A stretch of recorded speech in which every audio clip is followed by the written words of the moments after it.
Hi friends, ఈరోజు నిషిలో శశి కథనం గురించి తెలుసుకుందాం. కళలు అనేవి నిద్రలో వచ్చేవి కాదు, మనకి నిద్ర పట్టకుండా చేసేవి అన్నారు కలాం గారు. కళలు అనడం ఏ ఒక్కరికి సొత్తు కాదు అని ఇంకెవరో కూడా అన్నారు. శశి సాయంత్రాలు వాకిట్లో మడత మంచం మీద పడుకుని ఆకాశంలోని నక్షత్రాలను చూస్తూ ఎన్నో కలలు కనేది. కలల్లో మునిగి తేలిపోయేది. మబ్బులపై స్వారీ చేసి ప్రపంచం మొత్తం చుట్టి వచ్చేస్తే ఎంత బాగుంటుంది కదా అని ఆలోచించేది. అప్పుడప్పుడు కనిపించేది విమానాలను చూసి ఎప్పటికైనా నేను విమానంలో ఎగిరి తీరాలి అని అనుకునేది. శశి వాళ్ళది మధ్యతరగతి కుటుంబం.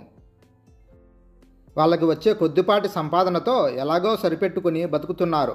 అప్పు చేయాల్సిన అవసరం లేకుండా నెల గడిస్తే అదే వాళ్ళకి పెద్ద పండగ.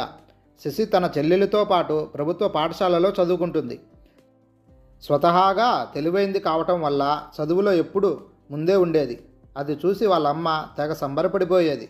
తనకి సరిగ్గా చదువు అబ్బకపోవడం వల్లనే ఇలాంటి చాలని బతకాల్సి వస్తుంది అని. తన పిల్లలు బాగా చదువుకొని చాలా గొప్పవాళ్ళు కావాలని తను కూడా కలలు కనేది. శశి కుటుంబం పరిస్థితిని బాగా అర్థం చేసుకున్నది కావడం వల్ల పెట్టినది తిని ఉన్న బట్టలు కట్టుకొని తన కలల సామ్రాజ్యంలో మాత్రం మహారాణిలా తిరిగేది. శశికి 16 ఏళ్ల వయసులో ఒకరోజు వాళ్ళ అమ్మ నాన్న మాట్లాడుకోవడం వింది. ఇంట్లో బియ్యం నిండుకుంటున్నాయి అని, అప్పు ఎవరిని అడగాలో తెలియట్లేదు అని. దాని సారాంశం వెంటనే తన కుటుంబం కోసం ఏదైనా చేయాలని నిర్ణయించుకుని చుట్టుపక్కల పిల్లలందరికీ ట్యూషన్ చెప్పడం మొదలుపెట్టింది. తన సంపాదన వల్ల వాళ్ళకి చాలా సాయమైంది. తనకి కూడా తన మీద నమ్మకం బాగా పెరిగింది.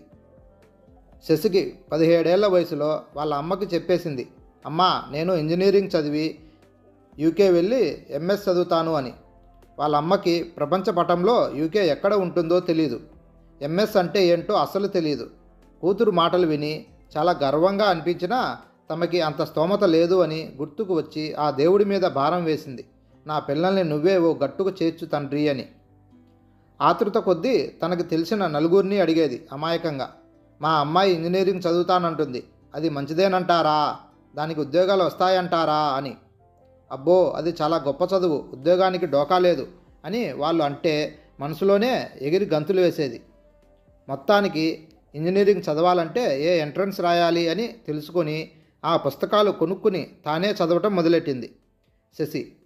కోచింగ్కి డబ్బులు కట్టి వెళ్ళడం వాళ్ళతో కాని పని కాబట్టి ఆ దిశలో తను ఆలోచించలేదు కూడా. అప్పుడు వాళ్ళు అద్దెకుండే ఇంట్లో బాగా పడిన వానలకి కరెంటు పోయింది. తిరిగి కరెంటు వచ్చేలా చేయాలి అంటే చాలా ఖర్చు పెట్టాలి. ఆ ఇంటి ఓనరు నిక్కచ్చిగా చెప్పేసింది, మీరే ఖర్చు పెట్టుకొని వేయించుకోండి అని. ఆ కరెంటు వేయించుకునే అంత డబ్బు లేక పోనీ ఇల్లు ఖాళీ చేద్దామంటే బయట ఇంకా ఎక్కువ అద్దె కట్టాల్సి వస్తుంది అని చేసేదేమీ లేక అదే ఇంట్లో కరెంటు లేకుండా కాలక్షేపం చేశారు 6 నెలల పాటు.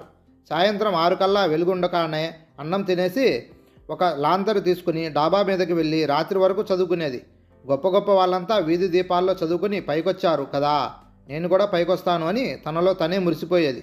కష్టపడి ఎలాగైతేనేం ఎంట్రన్స్లో మంచి ర్యాంక్ తెచ్చుకొని తను ఉండే ఊర్లోనే గవర్నమెంట్ కాలేజీలో సీటు తెచ్చుకుంది.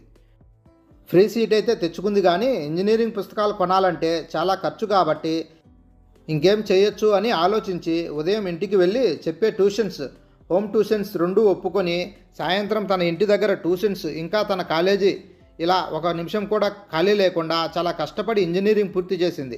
శశికి చదువు కాగానే మంచి కంపెనీలో ఉద్యోగం వచ్చింది. తన చెల్లెలి చదువుకు తన సాయం చేయాల్సిన అవసరం ఎంతో ఉంది అని గ్రహించి వెంటనే ఉద్యోగంలో చేరిపోయింది. తన జీతం తనకి తన కుటుంబ ఖర్చులకి సరిగ్గా సరిపోయేది. ఇక్కడితో ఆగిపోకూడదు, ఇంకా పైకి ఎదగాలి అని కలలు కనడం మాత్రం మానలేదు శశి. కాలం గడుస్తుంది. శశికి 24 ఏళ్ళు. చెల్లెలికి చదువు కూడా పూర్తయి ఉద్యోగంలో చేరిపోయింది. తన బాధ్యత కొంతవరకు తీరింది కాబట్టి ఇంకా తన కళ నెరవేర్చుకునే సమయం దగ్గర పడింది అని ఆ దిశలో ప్రయత్నం చేయడం మొదలుపెట్టాలి అని నిర్ణయించుకుంది. వాళ్ళ అమ్మకి తెలుసు తన కూతురికి విదేశాలకు వెళ్ళాలని బలమైన కోరిక అని. తను ఎన్నోసార్లు అనుకుంది, తమ దగ్గర నిజంగా అంత డబ్బు ఉంటే కూతుర్ని పై చదువులకు పంపించి ఉండేవాళ్ళం కదా అని. బ్యాంకులో లోన్ తీసుకుని వెళ్ళాలన్న కూడా తనఖా పెట్టడానికి ఏదైనా ఉండాలి కదా. అయినా సరే తన ప్రయత్నంగా వాళ్ళ చుట్టాలలో బ్యాంకులో పనిచేసే వాళ్ళని అడిగింది, వాళ్ళు ఏమైనా సాయం చేయగలరా అని. తనఖా పెట్టడానికి ఏమీ లేకపోతే మేము కూడా ఏమీ చేయలేము అని తేల్చేశారు వాళ్ళంతా. పైగా కొంతమంది చుట్టాలు ఆకాశానికి నిచ్చెన వేయడం మాని గంతకు తగ్గ బొంతను చూసి పెళ్లి చేసేయండి అని ఉచిత సలహాలు కూడా ఇవ్వడం మొదలెట్టారు. వాళ్ళని మనసులో తిట్టుకొని ఇంతకాలం కుటుంబం కోసం కష్టపడిన తన కూతురి కోరిక ఎలాగైనా తీరాలని తనకి ఉన్నా అది తీరే దారి లేక చేసేదేమీ లేక బాధపడేది వాళ్ళమ్మ. శశి మాత్రం తన ప్రయత్నం ఆపలేదు. తనకి తన మీద తన కళ మీద చాలా నమ్మకం, అది ఎలాగైనా జరిగి తీరుతుంది అని. సరే ఏదైనా కానీ మొదట యూనివర్సిటీకి అయితే అప్లికేషన్ పెడదామని ఆ ప్రాసెస్ స్టార్ట్ చేసింది. ఐఎల్టీసీ రాసి పాస్ అయ్యింది. మంచి యూనివర్సిటీలో సీట్ అయితే వచ్చింది, కానీ వాళ్ళు స్కాలర్షిప్ ఆఫర్ చేయలేదు. సమయం దగ్గర పడుతుంది, ఇంకో 2 నెలల్లో కోర్సు మొదలవుతుంది. వెళ్ళే దారి కనబడడం లేదు. తన ఫ్రెండ్స్ ఇంకా తెలిసిన వాళ్ళు ఏంటి పిల్ల మొండి ధైర్యం, ఎలా వెళ్తుంది డబ్బు లేకుండా అని అనుకుంటున్నారు. ఆఖరికి వాళ్ళ అమ్మకి కూడా నమ్మకం లేదు. ఒకరోజు శశి ఆఫీస్లో పనిచేస్తుండగా తన పర్సనల్ మెయిల్ ఐడికి ఒక ఈమెయిల్ వచ్చింది. పంపిన వాళ్ళ పేరు చూస్తే తనకి తెలిసిన వాళ్ళలా లేదే, ఎవరై ఉంటారని మెయిల్ తెరిచి చూసింది. అందులో సారాంశం చదివి అది తనకి కాదు, తన పేరుతో ఉన్న ఇంకెవరికో వెళ్లాల్సింది తనకి వచ్చిందని గమనించింది. సరే పోనీ మనకెందుకులే అని వదిలేయక ఆ పంపిన వాళ్ళకి సమాధానం రాసింది. క్షమించండి, మీరు ఎవరో అనుకుని నాకు తప్పుగా మెయిల్ పంపించారు అని. అయ్యో సారీ, నా చెల్లెలు కూతురికి వెళ్లాల్సిన ఈమెయిల్ మీకు ఎలా వచ్చిందో తెలియదు, ఏమీ అనుకోవద్దు అని జవాబు. అయ్యో పర్వాలేదండి, మీరు మెయిల్ వెళ్ళింది అనుకుని రిప్లై కోసం ఎదురు చూస్తారేమో అని తెలియజేశానంతే అని తిరిగి జవాబిచ్చింది. ఆ విధంగా ఇద్దరి మధ్య ఉత్తర ప్రత్యుత్తరాలు జరిగాయి. శశికి చెప్పారు ఆయన తన పేరు శ్రీనివాస్ అని, వయసు 50, ఇంకా తను ఒక బ్యాంకు ఉద్యోగి అని, తెలుగువారే అయినా ఉద్యోగరీత్యా అహ్మదాబాదులో కుటుంబంతో సహా నివాసం అని. శశికి ఎక్కడో చిన్న ఆశ, బ్యాంకు ఉద్యోగి అంటే ఏదైనా సాయం చేస్తారేమో అని. ఒక వారం రోజులు ఇద్దరికీ సంభాషణలు జరిగాక శశికి పర్వాలేదనిపించి తన గురించి మొత్తం చెప్పింది ఆయనకి. తను ఎలా యూకేకి వెళ్ళి చదవాలని అనుకుంటుందో అంతా చెప్పింది. ఆయనకి ఎందుకో శశి కథ విని అందులో నిజాయితీ కనబడింది. తను ఏదైనా సాయం చేయగలనేమో అని బాగా ఆలోచించి శశితో తన స్నేహితురాలు ఒక ఆమె శశి ఉండే ఊర్లోనే ఉన్న తమ బ్యాంకు బ్రాంచ్లో పనిచేస్తుంది, వెళ్ళి ఆమెను కలవమన్నారు. ఇంటికి వచ్చి వాళ్ళమ్మకి జరిగిన విషయం చెప్తే ఎవరో ముక్కు మొహం తెలియని వాళ్ళు ఏది చెప్తే అది నమ్మేస్తావా, ఇందులో ఏదైనా మోసం ఉందేమో వెళ్ళొద్దు అని మొత్తుకుంది. మొక్కు మొహం తెలిసిన వాళ్ళు తనకి సహాయం చేయలేదు కదా, అయినా నన్ను నేను రక్షించుకోలేనంత అమాయకురాల్ని కాదు, బ్యాంకుకే కదా నేను వెళ్ళేది, వెళ్ళని నన్ను, చూద్దాం ఏ పుట్టలో ఏ పాముందో అని వాళ్ళమ్మని ఒప్పించింది శశి. తన డాక్యుమెంట్స్ అన్నీ తీసుకొని బ్యాంకుకి వెళ్ళి శ్రీనివాస్ గారు చెప్పిన మేడంని కలిసింది. ఆవిడ చాలా మంచిది. శశి తెచ్చిన డాక్యుమెంట్స్ అన్నీ చూసి ఇలా అంది, నీ సర్టిఫికేట్స్, నీకు వచ్చిన మంచి యూనివర్సిటీ ఆఫర్ లెటర్ని చూసి బ్యాంకు తప్పక లోన్ ఇస్తుంది, కానీ 9 లక్షలు లోన్ కావాలి అంటే ఖచ్చితంగా అంతకన్నా ఎక్కువ విలువైన ఇల్లు లాంటిది ఏదైనా తనఖా పెట్టాల్సిందే, కానీ ఒక 7 లక్షల వరకు అయితే ఎవరైనా గవర్నమెంట్ ఉద్యోగి పర్సనల్గా గ్యారంటీ ఇస్తే చాలు అని చెప్పి శశి ముందే శ్రీనివాస్ గారి ఫోన్ చేసి ఇదే విషయాన్ని ఆయనకి కూడా వివరించింది ఆ మేడం. శశికి తెలుసు అలా గ్యారంటీ ఇచ్చేవాళ్ళు తనకి తెలిసిన వాళ్ళలో ఎవరూ లేరని. ఇన్నాళ్ళు ఎంతో ఆశతో పట్టుదలతో ఉన్నా ఎందుకో ఒకసారిగా శశికి నిజంగానే తను ఆకాశానికి నిచ్చెన వేస్తున్నానేమో అని అనిపించి దిగులుతో ఇంటికి వెళ్ళిపోయింది. శ్రీనివాస్ గారు బాగా ఆలోచించారు. ఆయనకి మనసులో అనిపించింది ఈ అమ్మాయికి ఎలాగైనా సహాయం చేయాలని, కానీ ఎవరో తెలియని అమ్మాయికి తాను పర్సనల్గా గ్యారంటీ ఎలా ఇవ్వాలి అని 2 రోజులు తర్జన భర్జన పడ్డాక చివరికి ఆయన సాయం చేయాల్సిందే అని నిర్ణయానికి వచ్చారు.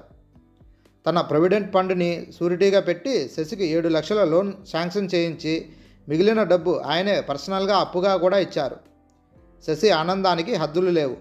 అది ఎలా సాధ్యం అని తన అమ్మ, నాన్న ఇంకా తన క్లోజ్ ఫ్రెండ్స్ నోట మాట రాలేదు. ఆ దేవుడు శ్రీనివాస్ గారి రూపంలో వచ్చినట్టున్నారు అనుకుంది వాళ్ళమ్మ.